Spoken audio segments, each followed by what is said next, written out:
Bien, aujourd'hui, je vais parler de la condition de la femme dans son pays francophone, en l'occurrence le Sénégal.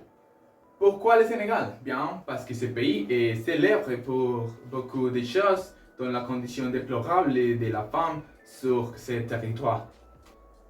Il y a beaucoup d'aspects négatifs dans ce pays en ce qui concerne les droits de la femme. Par exemple, malgré le fait qu'il représente 51% de la population, il y a un pourcentage plus élevé d'hommes ayant accès à l'éducation de base. De plus, 70% de la femmes sont analphabètes. Comment est possible? N'oublions pas qu'en plus de cela, 80% des femmes souffrent de malnutrition et probablement les 20% restants sont des puces, des filles ou des proches de quelqu'un au commandement.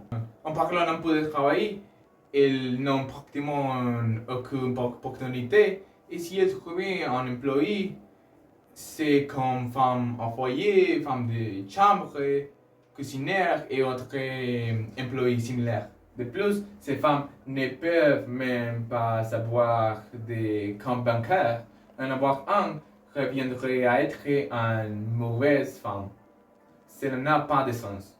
Sa communauté est tellement machiste que même l'un des poètes les plus célèbres est la femme ne sont pas dignes de confiance. Si ce n'est pas sexiste, je ne sais pas ce que c'est. En outre, les violences faites aux femmes sont quelque chose de constant dans ces pays. Les violences les plus courantes sont verbales, psychologiques, physiques et enfin sexuelles. Et ce type de violence est très courant car les femmes ne peuvent pas choisir elles-mêmes leur mari. De plus, l'une des choses les plus terribles présentes dans ces pays est la mutilation féminine. Mutilation de quoi? Des parties intimes des femmes.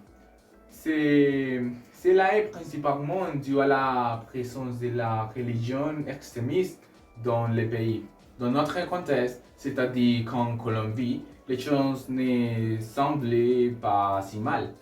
Cependant, nous ne pouvons pas nous laisser guider par cela.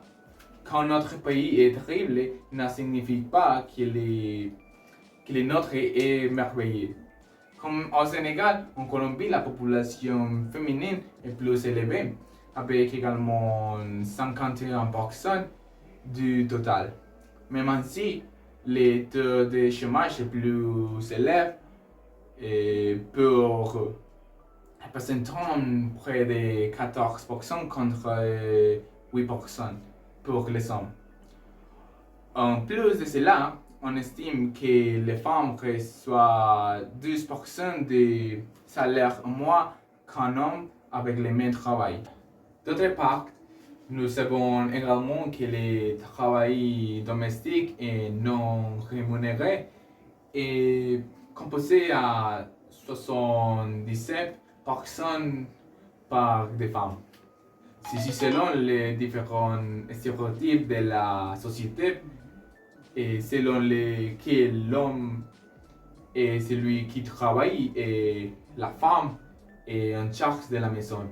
En matière de violence, la situation est assez rare puisque 40% des meurtres de femmes se produisent au domicile et 30% se produisent en public. De plus, l'un des points les plus préoccupants est que 73% des examens médico-légaux sur les violences sexuelles sont pratiqués sur des femmes de moins de 15 ans. Finalement, comme nous pouvons le voir en général, dans les deux pays, les droits des femmes sont violés de manière assez constante, d'une manière ou d'une autre. Peu importe que dans un pays le pourcentage soit plus élevé que dans l'autre, les deux ont un problème qui doit être résolu dans les plus brefs délais.